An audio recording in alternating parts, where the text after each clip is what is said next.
Good morning. A year ago, I stood up here, January, beginning of this year, I don't know if you remember, I stood up here and I mentioned the fact that 2024 was going to be a record-breaking year in terms of general elections. And it's funny, I was looking ahead then, and now here we are at the end of the year looking back. 4.1 billion people have voted in general elections this year. 4.1 billion people. And I don't know if you've been watching this, I've been keeping an eye on things, but a very clear pattern has emerged in those elections. In every single case, governments have either been ousted or their majorities have been dramatically reduced. In every major country, this is the pattern. It seems as if people are ready for change. People want change. The trust they might have had in their leaders seems to have diminished, so the people tend to be turning away from traditionally kind of liberal democratic governments towards strong men who offer answers. The world seems to be going that way. And it's been dramatic seeing the changes in some of these countries. You just have to look here, or in America. In Japan, the government have changed, or had a very reduced minority. South Africa, the ANC have had a reduced majority. India, Romania, the election was actually cancelled by the High Court, and they were told to run it again because of irregularities that were going on. Georgia, I don't know if you've been watching what's going on in Georgia, there's been protests. France and Germany, the governments are just about hanging on. And then South Korea, you all saw what happened in South Korea. A democracy like ours, and martial law is declared out of nowhere for a day. There are strange things going on. And it's been a violent year. We may have been at peace here, but there were riots in Stoke this summer. There are wars still going on in Ukraine and Gaza. Sudan, which is not being reported a lot, enormous suffering going on there. And then Syria in the last few weeks. A 14-year civil war suddenly flares up and dies down in just a week. The world is a very uncertain place at the moment. And the year ahead looks uncertain as well. Again, this doesn't necessarily seem cheerful stuff, but earlier this year in February, both Labour and Conservative politicians and military leaders in this country said that we are now in a pre-war age rather than a post-war age. And they said we have 3 years to prepare for conflict with Russia. That was said in February. One of those 3 years is nearly up. Things are going on, as we say, in Ukraine. China are keeping an eye on Taiwan, waiting to invade. Ho, ho, ho. Merry Christmas. This is the world that we live in.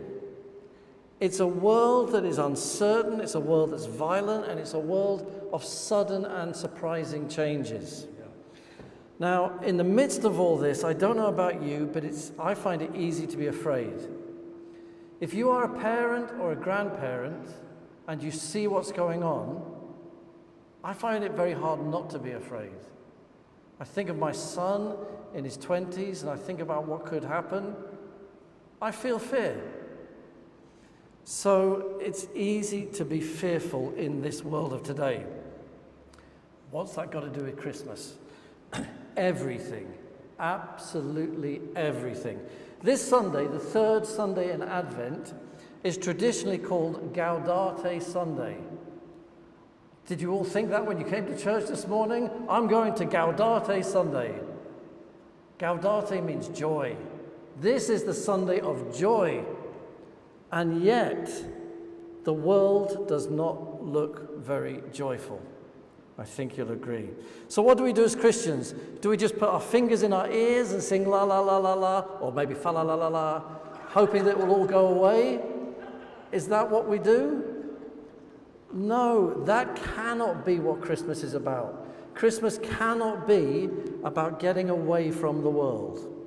That's not what we're doing. So, Christmas is about this messy, changeable, violent world that we live in. And if we look at this world, it is a mess. Whatever government we have, whatever president is in America, whatever party is in power here, I'm sorry to tell you, it will remain a mess. Because we are a mess.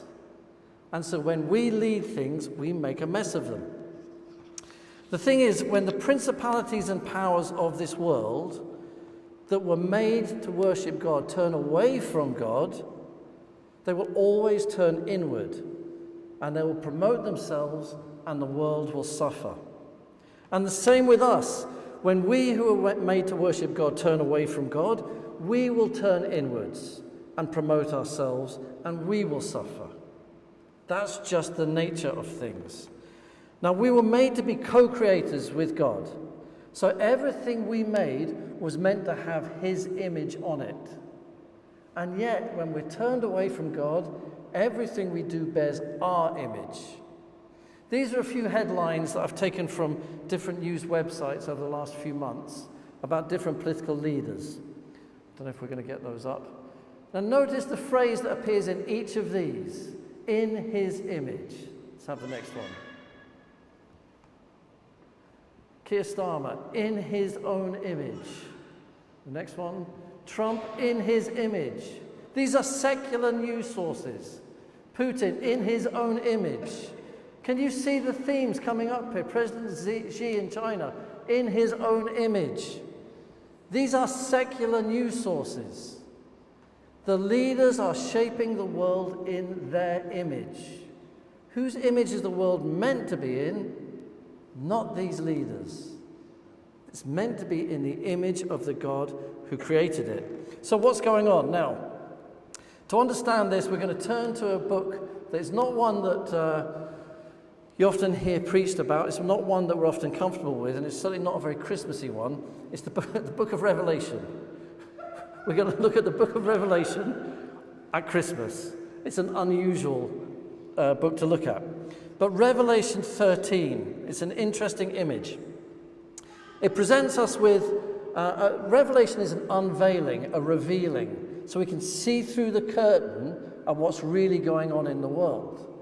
So the Christians of that time were being persecuted by the Roman Empire, and the book of Revelation is saying, look at what's really going on here. See behind the curtain. And it presents a picture of the dragon that had fallen from heaven, and a beast that comes out of the sea with 7 heads, and a man who comes out of the earth. And these 3 work together in Revelation 13. You have the man who's exercising the authority of the beast. This is perhaps the emperor. The beast with 7 heads, Rome with its 7 hills. And behind that you have the dragon, the ultimate enemy. You can guess who the dragon might be. And all 3 of these do battle against the Lamb. But in Revelation 13, we have this verse, which is our key verse, really. Revelation 17:14. They will wage war against the Lamb, but the Lamb will triumph over them, because He is Lord of lords and King of kings. He is Lord of lords and King of kings. This is what Christmas is about. This is Christmas. Now, sometimes I think what we celebrate or what we think of as Christmas is a very watered down kind of Christmas. We picture nice scenes where Bethlehem is all quiet, silent night, holy night. It's all very still. It was not like that. It was not very demure, very mindful. It was heaving, absolutely heaving. There was no room. People everywhere, smells, noises, soldiers watching for trouble. Trouble could have broken out any minute, and there's this kind of tension in the air. This is not silent night stuff. And the people in Bethlehem know a king is going to be born here. They don't know when, but they know a king will be born and will rescue Israel from the history of empires coming in, taking over, another empire coming in, taking over, another empire. The history of Israel was one empire after another, but a king will come to save us. And that's what they were waiting for. So, what was going on in the stable on that Christmas? The king was being born in secret. The king was coming into the world. This, what happened in the stable, was a revolutionary act. It's an insurrection. This is God establishing a bridgehead in the world. It's God invading the world run by all these empires and powers. That's what Christmas is about. This is serious stuff. Now, Matthew 10:34 says, it's a verse that we sometimes kind of are confused by perhaps. Do not suppose that I've come to bring peace to the earth. I did not come to bring peace, but a sword. I did not come to bring peace, but a sword. And yet we just heard in the reading in Luke chapter 2, verse 14, peace on earth, we often miss off that next bit, to those on whom his favor rests. He's come to bring a sword, but peace on those whom his favor rests. That's where the peace is to be found. Now this, what's going on at Christmas, is a checkmate move. At this point, the powers are defeated. They are defeated. But they know they're defeated. So what happens at Christmas? The birth of Jesus is accompanied by violence. This is not Christmas carol, Christmas card stuff, but it's the reality of Christmas. A jealous king seeking to defend his power, he's making the nation in his image, this king, seeking to defend his power, even goes as far as killing children and seeing the mothers crying as their children, their sons, are slaughtered in front of them. This is a Christmas story. And then it becomes a story of a refugee family having to flee and seek safety somewhere else. Because if they stayed where they were, they'd be in danger. This is a Christmas story. It's not much of a children's story, but it's the Christmas story. And it's the story we see on the news every day. Because God entered into this world. Not some picture postcard world of snow and niceness, but a world of war and suffering and refugees. That's the world that our God entered into. So this is what Christmas is about. It's about the challenging of injustice and oppression. It's about entering into a world where the mighty get rich and stuffed and the lowly get rinsed and crushed. That's the world he's entered into. It's a bit like D-Day, where God has entered into enemy territory and little cells of resistance now pop up to support that and to fight the same battle. That's who we are. We are a cell of resistance in this world. And what this gives us is hope. This word that we associate with Christmas, hope, it's a strong word. It's not that kind of hope we had as kids when it's, I hope I get a bike this Christmas. This is not the hope we're talking about. The hope at Christmas is the war is won. The end has been secured. Everything else now is a mopping up operation, and we know the end of the story. So what does that mean for us? How do we live Christian Christmas lives just like Jesus did? So God entered into this world. He came into a world of suffering. We are to enter into a world of suffering. Philippians chapter 2 tells us how we live a Christmas life. In your relationships with each other, This is how to be Christians at Christmas. And Christmas is not just for Christmas, it's for all year, it's for life.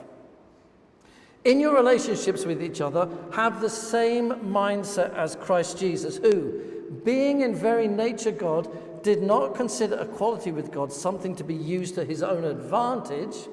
That's what the world does.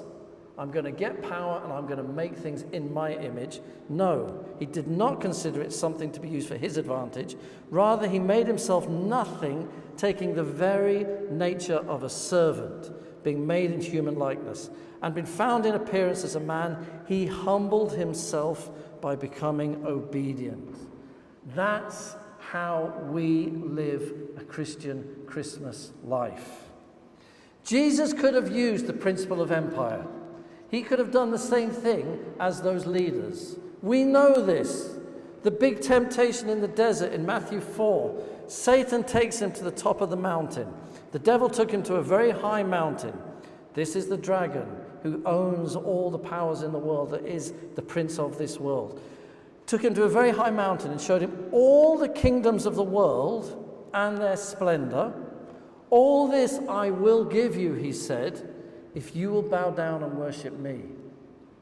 Jesus could have had that political power, and he could have done good with it. He was tempted to, we know that. But his answer, God alone is to be served. So what are we to do if we're to live a Christian Christmas life? We are to reject the principles of empire. We're to stop competing for power. How many of us are always seeking the next promotion, the next bit of influence, the next increased paycheck?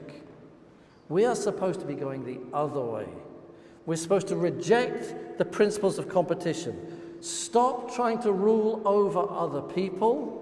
Stop trying to control people, not just politically, but personally. We play games with each other. We try and make people feel sorry for us. We try and get people on our side. We try and give ourselves some sort of position to make ourselves feel better. That is not a Christian Christmas life. That's the principles of this world coming out in us. We have to surrender those things and acknowledge only one God is in control. So we've got to stop lording it over each other. If we can do that, then we can live the mission of Christmas. This would bring an entirely new world.